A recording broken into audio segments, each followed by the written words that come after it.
A malfunction in the time machine throws you not into a familiar epoch of forests or reptiles, but into the earliest breath of Earth itself. By accident you fall into the Archean, where the planet is little more than seas, volcanic air, and vast microbial mats that spread like deceptive carpets across the shallows. You arrive in silence so dense it feels like pressure against your eardrums. The ground beneath you looks solid at first glance, dark, ridged, like thick moss that someone has stretched across the shallows of a tidal flat. But this is not moss. It is alive in another sense. Layered sheets of microbes, packed so tightly they form something that looks walkable. A surface that is not a surface. A skin. The sun above is harsh, the sky copper-tinged, smeared with volcanic haze. Breathing here hurts. The air is swollen with the stink of sulfur and wet minerals. Every inhale scrapes the back of your throat as if you were swallowing smoke. You are already aware of how hostile this place is and how long your lungs will tolerate it. All around, the lagoon spreads in pools and channels. They glisten in strange colors, oily greens, bruised purples, rusty oranges that shimmer when the water ripples. Between the pools stretch narrow ridges, as if laid out just for you. Paths of microbial fabric, slightly raised, promising a route forward. They look firm. They look almost like land. But you sense something else, the deceptive flex, the way your weight is noticed. You know instinctively that these mats are not passive. You test the surface with your boot. It yields just slightly with a damp give like pressing into thick dough. The mat pushes back, elastic, and tiny bubbles hiss to the surface around your step. Beneath the veneer of firmness, there is depth, darkness, slime that is waiting. A sound rises behind you, the soft popping of gas escaping. One bubble, then another, as if your arrival has disturbed the breath of this place. You imagine falling through, that the skin would tear, and you would not sink into water, but into a soup of life that pulls like quicksand and clings more tightly the more you move. A burial not in earth, but in something older, slower, endlessly patient. The thought gnaws at you. This world is empty of trees, empty of animals, empty even of insects. You are utterly alone except for the mats themselves. And they are not silent. They breathe in their own rhythm, exhaling gases that warp the air, filling it with the bitter taste of metal and ash. You take another cautious step. The surface trembles underfoot. For a brief second, you feel as though the mat is sliding, shifting beneath you. A skin stretched over a hollow. It holds, but only barely. In the distance, beyond the horizon of bubbling shallows, you glimpse higher ground, jagged outcrops of volcanic stone. Dark, angular, and utterly alien. They are the only places that look safe, the only things that might resist the pull of the mats. They are far away. Between you and them is nothing but this living carpet, fragile and treacherous. The air presses harder into your chest. Each breath tastes like iron dissolved in acid. Your vision swims at the edges, reminding you how thin the line is between survival and collapse. And still the mats stretch onward, patient and wide, the only bridges across the shallows. You realize there must be rules here. You cannot walk as you would on soil. Every step is a negotiation with something that does not want to hold you. One mistake and the mats will not forgive. And so, standing there with the sulfur wind scraping your throat, you understand. If you are to move at all in this ancient world, you must first learn the method. You must find a way to test the ground before it takes you in. The first tool you notice is a shard of volcanic stone jutting from the mat's edge. Black, sharp, heavy. You wrench it free, its weight satisfying in your hand. It will serve as the head of a staff, if only you can find a length of hardened driftwood or bone to fasten it to. But there is nothing of wood here, nothing of bone. You must improvise, search for hardened stalks of dried mat, or slabs of stone narrow enough to hold. The rule begins to write itself in your mind, like an instinct older than words. Test every step before you commit your weight. Strike the surface. Listen. Watch. Only then move forward. Because you know, with a sudden clarity, what will happen if you don't. The mats will open. The skin will tear. And you will not walk out again. The lagoon does not welcome you. It does not resist you either. It simply exists, expansive, suffocating, indifferent. Yet the longer you stand among its shallow pools, the clearer it becomes. Everything here is arranged to consume you if you misstep. The mats sprawl outward in every direction, quilted together like giant slabs of wet leather. Their surface gleams in the copper light, a thin membrane stretched over something swollen and unstable beneath. The colors shift with each ripple. Patches of deep green fade to black, then blossom into rust-red swirls that pulse like bruises. What you first mistook for stillness is motion on a slower scale. The surface inflates with trapped gases, bulges rise like blisters, and then burst in muted sighs. Each release smells sharper, more caustic, as though the very act of breathing here is a kind of punishment. You crouch low and touch the mat with your hand. It is slick, warm, and faintly quivering, like touching a living tongue. When you pull away, threads of slime cling to your skin, stubborn, reluctant to let go. You rub your fingers against your clothes, but the sheen remains, sticky and bitter smelling. Even the smallest contact with this surface feels invasive, as if the mat is unwilling to release you once it has tasted. The pools between the mats are worse. Dark, opaque, they hide what lies below, but their smell betrays them. A stench of rot and minerals, of gases born in places with no air. Bubbles swell up from the depths and burst with hollow pops, spraying droplets that sting faintly when they touch your skin. You imagine stepping into one by accident, the mat folding, the thin film collapsing, and your body plunging not into water, but into a heavy slurry of slime, too thick to swim, too soft to support. The horizon never changes. No trees, no landmarks, only the endless shimmer of microbial carpets broken by the rare, jagged intrusion of black volcanic rock. The sky presses down with its haze, dulling the sun but never cooling the heat. Your body is already wet with sweat, each breath scraping your lungs with invisible grit. Time itself feels viscous here. Minutes stretch, measured only by the slow rise and fall of the mats as they exhale gases into the air. Every step becomes an argument with the ground. Sometimes the mats firm up, their texture almost rubbery underfoot. Other times they sag treacherously, threatening to split. You learn to read their surface. Lighter shades signal weakness, places where the mat is thinner, a fragile skin floating over deep microbial sludge. Darker patches, dimpled with bubbles, are stronger, but still dangerous. Walk too boldly and your weight could rupture them. You pause at the edge of one such bubble. It trembles as you hover your foot above it, as though aware of you. You press lightly with your improvised staff, a length of hardened stone wedged into your grip, and the bubble wobbles, a pocket of trapped breath shifting beneath the membrane. When it bursts, the sound is wet and sudden, a hiss of foul vapor rising into your face. Your stomach lurches. You imagine that same collapse beneath both feet, your body plunging waist deep before the mat folds shut above you like a wound ceiling, hiding you in silence. The environment is not violent in the way you understand violence. It does not strike, chase, or hunt. It waits, patient, passive, but absolute. Its danger lies in its stillness, in the illusion of safety it casts. A step too fast, a moment of carelessness, and the mats will do nothing at all, except let gravity complete its work. Sweat blinds you as you scan for escape. The volcanic outcrops glimmer faintly in the distance, their edges serrated, solid, promising. But they are far, so far you cannot judge whether you could reach them before exhaustion strips away caution. Between you and them is only the labyrinth of mats and pools, each surface uncertain, each step a gamble. You begin to understand why survival here cannot rely on instinct alone. Instinct pushes you to rush toward safety, to cover the distance quickly.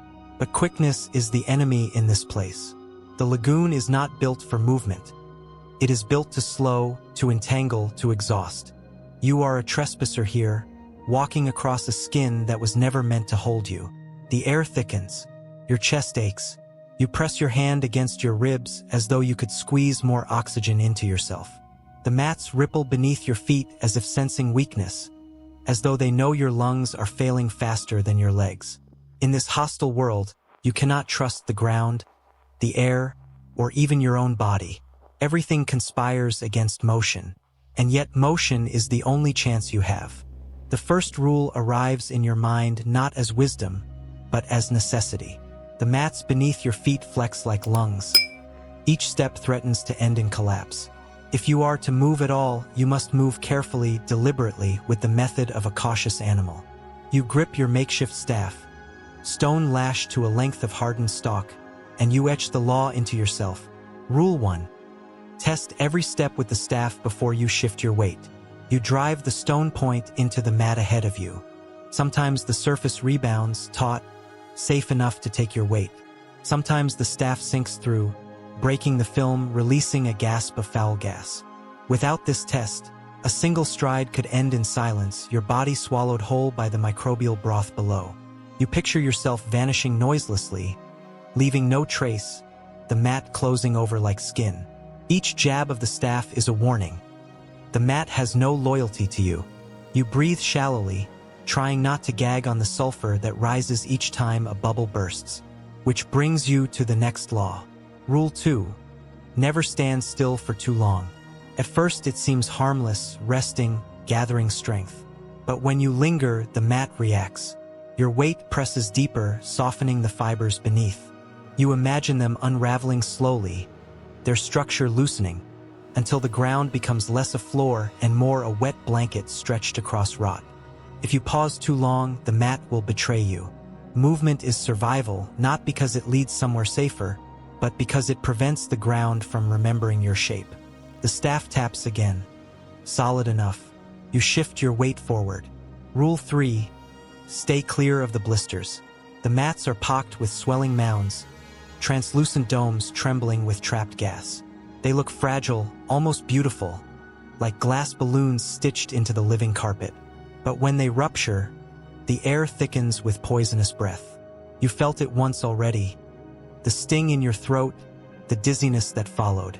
A large blister bursting at your feet could disorient you, steal your balance, make your next step the one that sinks you. You must treat them as mines, invisible traps, never placing your foot closer than the length of your staff. The lagoon stretches wider as you move, and the pools glisten darker. Their edges tempt you with shortcuts, narrow strips of mat that might have the distance to the volcanic outcrops. But you know better. Rule 4. Never trust the thin channels between pools. They appear as paths, natural bridges. Yet their color betrays them. Paler, almost bleached, stretched thinner than the mats around them. Step there, and you will not only sink, you will slide. The mats slope into the pools, funneling weight toward the liquid center. Fall in, and the slurry will not spit you back. The pools have no bottom you can fight against, only an endless drag downward, into layers upon layers of microbial broth. Avoid them no matter how much time they promise to save. The volcanic rock glitters faintly, closer now, but still distant. The air presses heavier. You fight to hold focus. That brings the most difficult law, one that demands you turn your eyes away from the horizon. Rule 5. Do not look too far ahead. The distance will undo you. The outcrops tempt with the promise of safety, but each step forward feels erased by how little closer they seem. Staring at them too long breeds panic, and panic breeds haste. Haste is death here.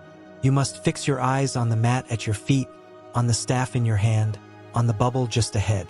The journey is not a path, it is a sequence of survivals. Look too far, and you will lose the patience that holds you upright.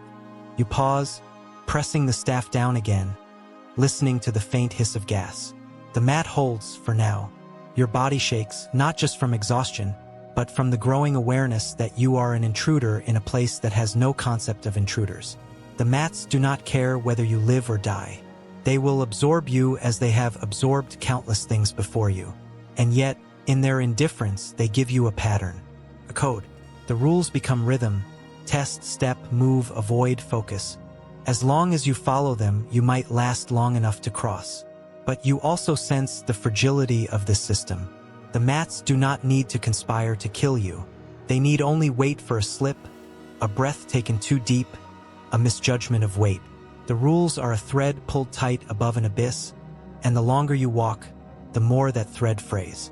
Still, you walk. Staff forward, press, listen, step. The mats sigh, the pools shimmer, the volcanic rocks waver in the haze like a mirage. You cling to the rules because they are all you have, and because you know the truth. Once you fail them, even once, the lagoon will claim you with the quiet inevitability of gravity. The rhythm carries you, staff, press, step, breathe. It becomes a pulse, something almost hypnotic. For a while, you believe the rules are enough. Each time the staff finds weakness and you skirt it, each time you avoid a blister and slip past its poisonous sigh, you feel a flicker of survival. The mats hold you up, unwillingly, reluctantly, yet they hold. But the lagoon is not endless repetition. It shifts subtly, then brutally, until your rules feel fragile against its enormity. It begins with the air. The sulfur grows heavier, thicker. Each inhale burns deeper than the last. You shorten your breaths, trying to sip the air instead of swallowing it whole, but it doesn't matter. Your chest aches, your throat rasps, and your head feels swollen, as though your skull is filling with heat. The rules say nothing about the air, and so you begin to stagger. The mats flex more under your uneven steps. You jab forward with the staff, but your arm trembles. The stone head misses the mark, landing closer to your foot than you intended. The mat beneath it wobbles, thin, unstable. For a terrible second, you think you've broken Rule 1, but the surface holds. Barely. Sweat slicks your grip, and the staff feels heavier, harder to aim. You keep moving, but the horizon betrays you.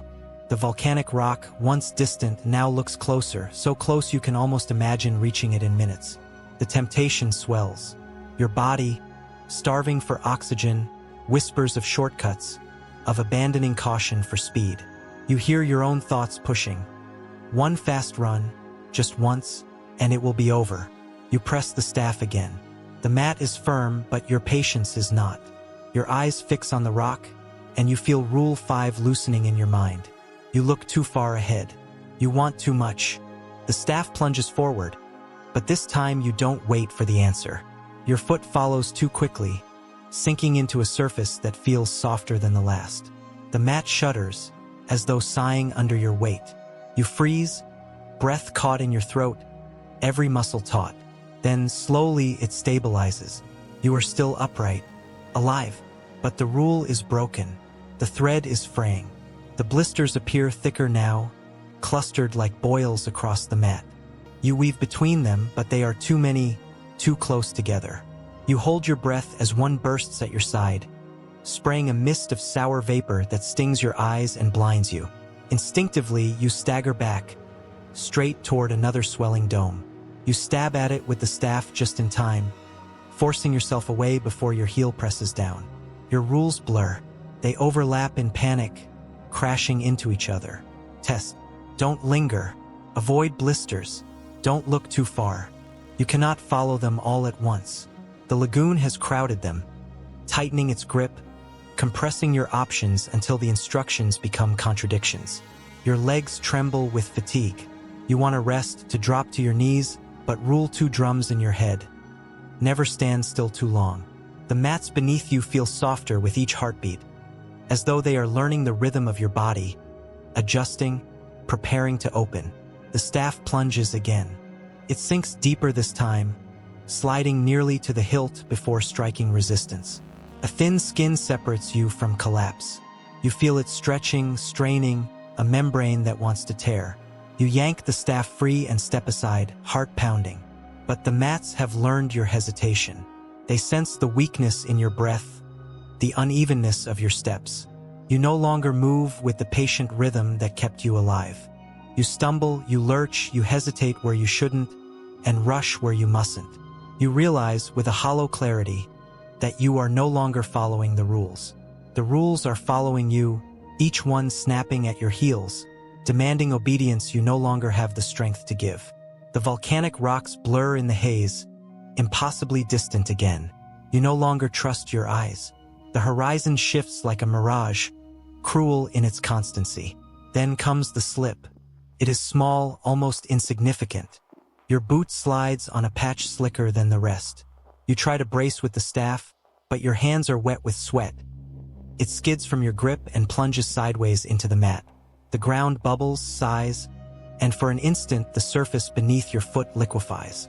You stagger back, clutching the staff with both hands, heart pounding, breath tearing through your throat. The mat holds, but not for long. The skin beneath you ripples outward, concentric rings spreading, each one weakening the surface further. You hear it then, not a sound, not exactly, a sensation. The mat stretching beneath you, fibers pulling apart. The lagoon is readying to take you. Your rules have fractured. The staff is unsteady in your hands. The horizon is a lie, and the mats, patient as ever, need only wait a little longer. The mat no longer feels like ground. It feels like skin stretched thin, trembling under your weight, quivering with the threat of rupture. Each step is less certain than the last, and each breath cuts deeper into your chest, filling you with dizziness that clouds the rules you once clung to. You jab the staff ahead. It sinks easily, too easily, disappearing almost to its haft. The resistance comes late, deep, as though the mat below is hollow. You pull it free with a wet sound, but already you know. The surface in front of you is weaker than anything you've crossed before. To go forward is to gamble with your life. Yet to stay still is worse. The mat softens beneath your heels as you linger, sagging gently. A reminder of Rule 2. Never stand too long. You shift your weight nervously, but the shift itself feels like a betrayal. The mats flex. Bubbles rise from beneath, bursting against your boots. Each pop sounds like a muffled warning. Not safe, not safe, not safe. You stagger sideways, trying to find firmer footing, but there is none. The blisters are everywhere now, swollen and trembling, their skins translucent with the shimmer of trapped gas. You can barely thread a path between them. Your staff skids against one and it bursts with a hiss, releasing a sour mist that burns your throat raw. You cough, gag, stumble. The sound of your own breathing becomes frantic, animal. Your lungs beg for deeper air, but every breath is poison. The sulfur presses heavier until your vision warps at the edges, mottled with black. The rocks on the horizon shimmer like ghosts, flickering in and out of your sight. You cannot tell if they are closer or farther. You cannot tell if they are real. The rules collapse one by one. You no longer test every step. Your arm is too heavy, too slow. You no longer avoid the blisters. They are too dense, too many. You no longer keep your eyes low. They are drawn upward in desperation, fixed on the mirage of safety that never comes nearer. You lurch forward, half running, half falling. The mat groans beneath you. It does not break, not yet. It stretches instead, sagging under your weight like a soaked cloth pulled too thin. For a moment you feel suspended, not standing on land but balancing on a membrane, a blister large enough to hold your entire body. Then it ruptures. The sound is not loud. It is soft, almost intimate. A sigh, a release. Your legs plunge through, swallowed instantly by the slurry beneath. It clings, heavier than water, thicker than mud, pulling you downward with inexorable patience. You thrash, but each movement only buries you deeper. The slime grips tighter the more you fight, dragging you into its depth. You stab wildly with the staff, but it pierces only through layers of slime, finding no purchase, no floor. The staff is sucked from your hands, lost in the darkness below. Your arms follow, elbows sinking, shoulders next. The mat closes around your torso, folding inward, sealing, as if you were never here. The air above is still copper with haze. The volcanic rocks are still glimmering, untouchable, unreachable. You lift your head for one last breath, but the air tastes of iron and rot. Your lungs convulse, emptying themselves in violent coughs. Bubbles burst around your face, the lagoon mocking your breath with its own. Your chin touches the mat's surface. Slime slides across your mouth, thick and bitter. You try not to inhale, but the body betrays itself. The taste of sulfur and salt fills you. Your chest seizes, burns, collapses, and then there is only pressure, warmth, silence. The microbial mat holds you now, not in anger, not in hunger, but in the same indifference with which it holds everything. You are not swallowed by an enemy. You are absorbed by a system. You dissolve into the endless broth, another trace among countless others. The lagoon exhales, the rupture heals, the surface smooths again, gleaming under the copper sun. There is no mark of your passage, no ripple, no scar, only the mats, sighing in their rhythm, waiting for the next weight to step too carelessly upon them.